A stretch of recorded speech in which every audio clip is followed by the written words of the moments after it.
X's and Bros on the Michigan Sports Network. Welcome back here to X's and Bros on the Michigan Sports Network. Danny Kane, Ryan Elke, Anthony Bellino all joining you. You might hear that music in the background. You might be thinking, what in the world? Yes, our next guest, the most interesting man in the world, international man of mystery. And you see him all over your television sets on Bally Sports Detroit for a little the one, the only smooth Johnny Kane. Johnny Kane, welcome back stateside, my friend. How are you even awake right now? Dude, I'll tell you how. The fact is, I got home last night after the ball game, and I got an ice box that I walked into. 51 degrees right now. I'm lighting my hand by this Yankee candle that's sitting in my living room right now. No power, bud. So it's tough to sleep when you're under those blankets and there's no juice in this house. Wow, man. First off, hazard pay for you here today. No power, still has a phone that works. That's incredible.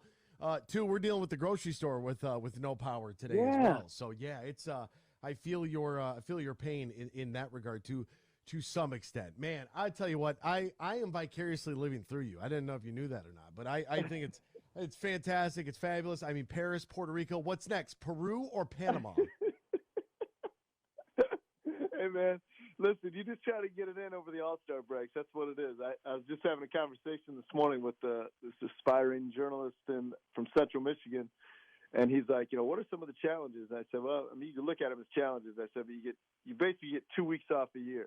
MLB All-Star break, NBA All-Star break, and so you decide to do with those what you will. So anyway, I try to sneak it in as much as I can, and then obviously we travel a lot for work, but I'm no different, man. I just whenever there aren't any games being played, I'm off the grid somewhere. I love it, man. I popped on the Instagram. I was like, oh, where's Johnny Kane at today? I was like, oh my God, he's in the jungle. I want to be in the jungle. Somebody take me to the jungle. Come on, come on. Get these teams out of here now. I'm telling you what, everybody's talking about postseason play now, NITs, WNITs, NCAA tournaments. I'm just running my head against the wall. I'm like, I thought we were done March 7th. What happened? Anyways, oh man, the Detroit Pistons, Detroit back in action last night on the road in the Magic Kingdom, taking on the Mickey Mouse Club. They lose to the Magic 108-106. And really, to be honest with you, losing on a last-second shot, that's exactly the kind of loss we want to see. Be competitive. Let's have some fun. Let's make some shots. Let's score 100 points. Let's lose and get ready for that Wembanyama #1 overall pick. I mean, now there's a guy who has a firm grasp of the big picture, and not everybody does. So, no, you're right, man. I mean, you talk about postseasons for a lot of people are talking postseason. I imagine you're alluding to the Wings also in that too. And, make no illusions. Obviously, there won't be any postseason discussion for the Pistons. But again, this is part of the plan, part of the process. And to your point, I mean, you want to watch competitive basketball. And if you do lose at the very end, which keeps the integrity of your percentages to landing a generational type player like Wemby, then you say, okay, man, nobody likes to lose, but if we lose, we can accept it.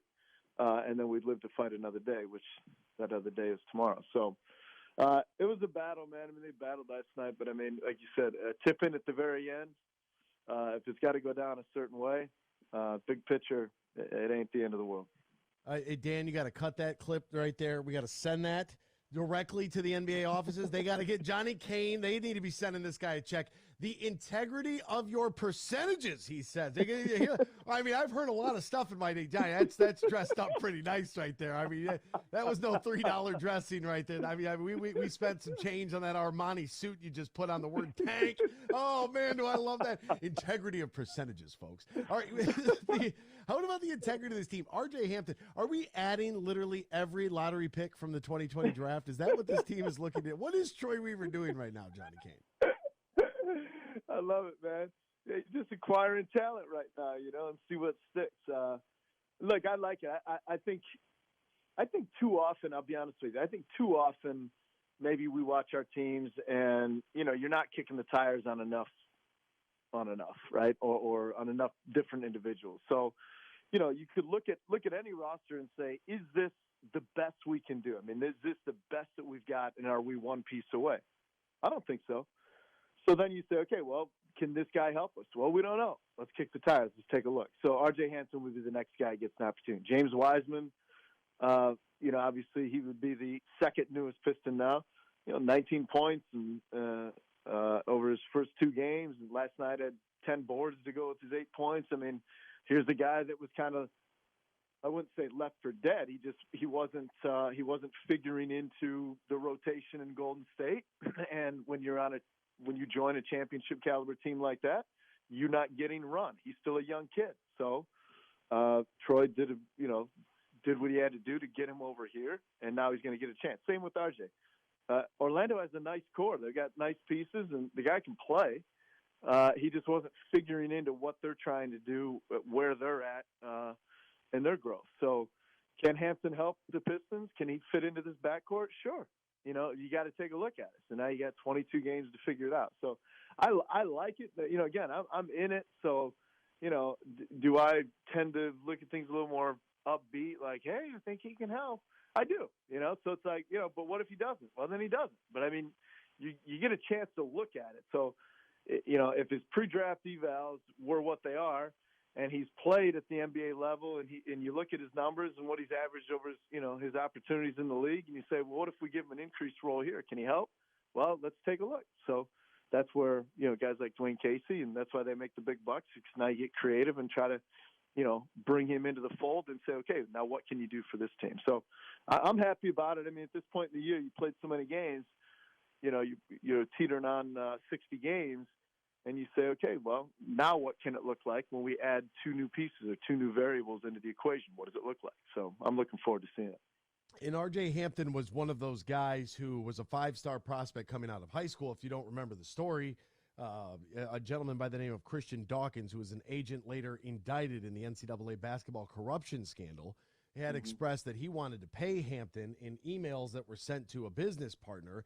That surfaced. Hampton's father denied ever even meeting Dawkins, and then he had his choices of schools narrowed down, but he opted to jump ship and go overseas and play for the New Zealand Breakers when that was kind of a thing. It was like, oh, are you going to go overseas and play? Right.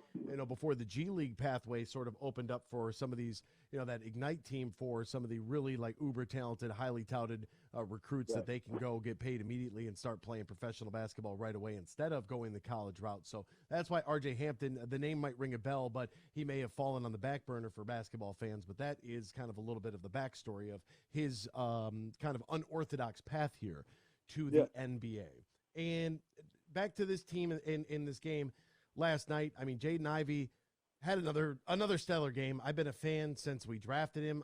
Because he's just such an explosive, talented guard that can. I really thought that once he got out of Purdue's system, no knock to Matt Painter, that's really good college basketball, but he needed that opportunity to flourish and get out there and run a little bit. Have you seen enough development from Jaden Ivey where you feel confident that yes, not only are we impressed with the athleticism, but he's getting it at the professional level? Yeah, well, look, I mean, so if you say, okay, what are his greatest tools? I mean, so he's in the Rising Stars or the Skills Challenge. You saw that, and it's like his speed. So you can't coach that, and you say, okay, well, that's great. I mean, you can be the fastest guy on the floor, but if you're running with your head down and don't see anything and flinging it out of bounds every possession, it's like, okay, well, speed kills.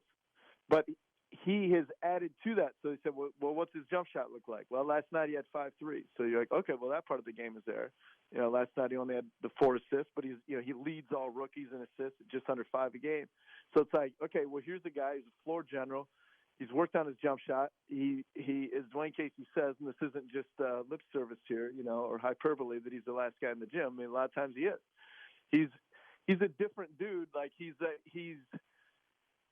like the guy that you want to have on your team because he's so serious all the time. Where you're like, okay, well, man, he really wants to win, and you're like, well, it's a pickup game, and it's like, I know, but it's Jaden, so he's going to want to win, so he's going to be mad if we don't. Like he's that guy. So then when he is on your team, or he's on your favorite team, it's like, okay, I love this guy. So he's constantly trying to get better, and he's still, obviously a young guy in this league. So if his jump shot's there, his speed is. He's the fastest guy in the NBA, and then you say, okay, and he's a facilitator for everybody else, and he's picking on these increased minutes as a rookie, and whatever rookie wall that we thought he may have hit after 30, 35 games, he has now ascended that wall and now is sprinting on the other side of it. You say, okay, this is our guy. Like this could be one of our franchise pieces. So I love the kid, man. I really do. He comes from good stock, and He's humble, he's modest, he's a super hard worker, and he keeps adding to his game. So, and he's not shy about shooting. And when he's making, that's a good thing. And last night he was making. The beautiful thing. Do you think that with the NBA, and everybody talks about small ball, right? Everybody wants to be like 6'7" and under. And I'm like, well, right. I mean, maybe it works if you have Clay and Steph running around and kind of the small ball revolution, and if your team is constructed that way. But not everybody's going to have guys that are, generational type of shooters.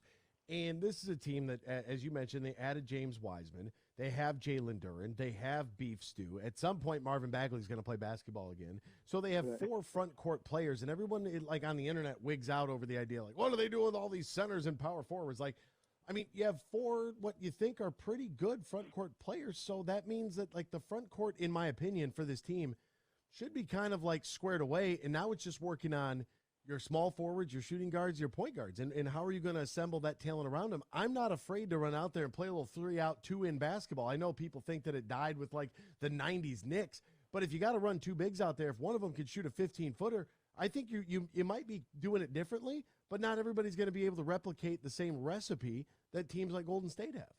No, you're exactly right, man. You have to be creative in your thoughts. So, like, you hit it right there. So somebody looked at the way the game was being played in the 90s, and maybe somebody at that point was like, no, here's what it's going to look like, 30 years from now. And you're like, really? Oh, yeah, everybody's going to be, teams are going to be shooting 43s a game. And you're like, really? You're like, oh, yeah. So what does it now look like? I'm not saying 30 years from now, but what does it look like 3 years from now, right? So how can the game change? If you look at the front courts, and when they introduced Wiseman, it's like, well, why'd you go get another young big? And to your point, then Marvin will be back here real soon. It's like, well, okay, well, look at Philly, look at Cleveland, look at Boston, look at Milwaukee. Like, you have to have size. Like, you got to have guys in there that can play. Even Brooklyn to some extent, it's like you have to have front court players to get out of the East. And so you have to have a good front court. You have to have size. You have to have length. You have to have, obviously guys that can shoot it a little bit. You got to be able to stretch the floor a little bit. And obviously Isaiah's shown that. And I think James Wiseman, as you'll see, actually is a better perimeter shooter than more people give him credit for. We just haven't seen it on a high volume. But to your point, yeah, the way that this team can play can be effective, and I don't think we're that far off necessarily. Now, again, you have to see it all at work, and you got to have everybody healthy and actually have these guys spend some time on the floor together. Talk about backcourt. Obviously, Cade needs to be out there playing alongside Jaden Ivey, right? What does that look like, in larger volume? So I think it can work, man. I like the acquisition. Again, acquire the talent and then figure out a way to make it work. All these guys can play. Can they play together? Yes, I think they can. What does that look like? I keep saying that, but what does it look like? Well, we have to see what it looks like, but you've got to go out and acquire the talent. And I think that's what they're doing right now is, again, take away the positions, take away whatever you say. Well, this guy's, we've got 3 guys that are, 6'9", or 3 guys that are 6'10". Like, who cares? It doesn't matter what their length or what their size that you have to pencil into the scorecard. It's like, just put them, assemble these guys, and then let's see what their skill set is. And then, okay, now let's draw something up that makes it work where we can, accentuate what each one of these guys brings.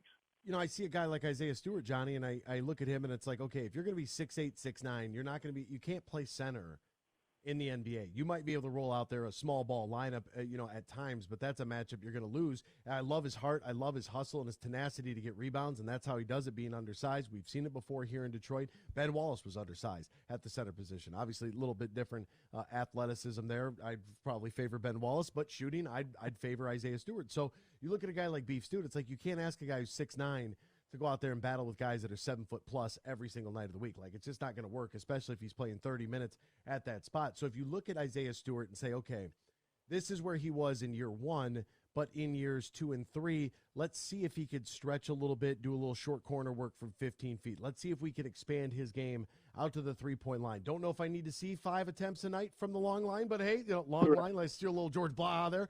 But hey, if that's how they want to do it, to keep him, kind of in that sort of like Draymond Green, but better offensive game, set screens, pick and pop, that's fantastic.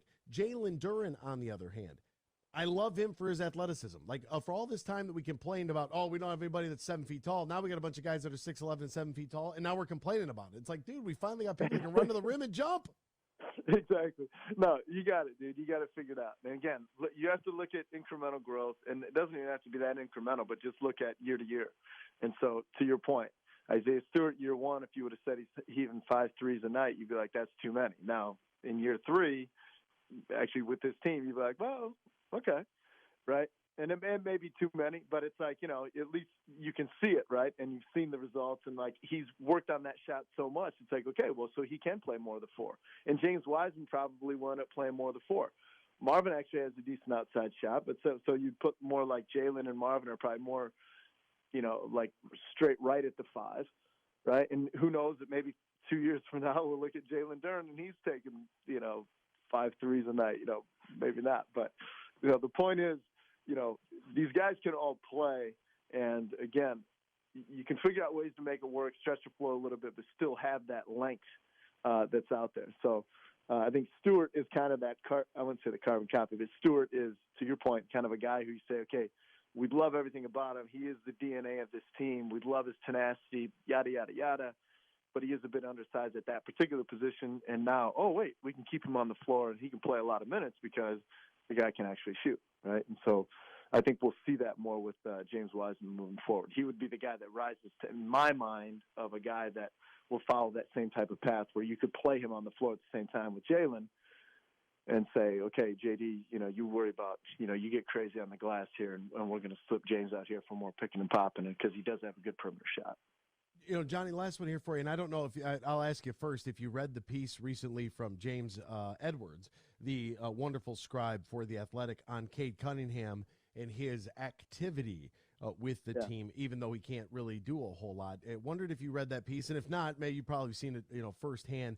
But I thought that was very encouraging how engaged Cade Cunningham still is. To read that, to get that kind of point of view from James, that he's still very much he's on the road trips, he's actively engaged at practice, he cares, he's watching film, taking notes, asking questions. Those are all good signs. Yeah, no question. And look, we were actually just talking about that article last night. I would say, you don't pick favorites necessarily, but let's say with the teams that you're around, you tend to gravitate towards certain guys because of the way that they are. And so Cade is one of those guys for me, is long story short. So I am around him quite a bit. We were on the road when we were snowed in Dallas for a couple days. Oh, yeah. And so that's, his neck of the woods. We went to his we went to his middle school and elementary school, and he made these donations, big checks to both schools to help these kids in need. And anyway, the kind of heartwarming stuff that makes for good news stories and everything. But just being around him and talking about, his path back, the advice he got for putting, when you're putting a rod in your leg, typically you want to make sure you're getting good sound advice on that with the stress fracture and for his career moving forward. I've had a chance to get to know his brother, his dad, his mom. Like he's him, to use what the kids are saying. And it doesn't surprise me that, James highlighted some of what he is about in that article because it means something to him. And so, Troy Weaver says a lot about, hey, we'll get the play, we may get the, what does he say? We may get the player wrong, but we won't get the guy wrong. And now I'm screwing it up. But the point is, it's kind of like think about it, your store. Like if you're going to hire somebody and you're like, well, is he the best worker? You're like, well, he's a good human, so I'm not worried about him stealing from us. Like Cade is that guy where it means something to him. He wants to be playing, so he's going to be around the guys. He understands that this is his team. And so for him to put the work in, even though he's not physically able to be out there and helping this team, it doesn't surprise me. But that really is kind of the way he's wired. Like he's hardwired a little bit differently. So, it doesn't surprise me that James decided to put a little pen to paper on that. He is Johnny Kane, the most interesting man in the world, an international man of mystery. Find him on Twitter, Johnny Kane TV. Find him tomorrow on your television set at noon as the Pistons take on the Toronto Raptors. Johnny, my friend, as always, partner, thank you so much. I hope your power comes on soon. Hey, man, you're the best. And say hey to the other hardest working man that I know, Big Dan Cahalan, getting after it. So appreciate you guys. We'll talk to you soon.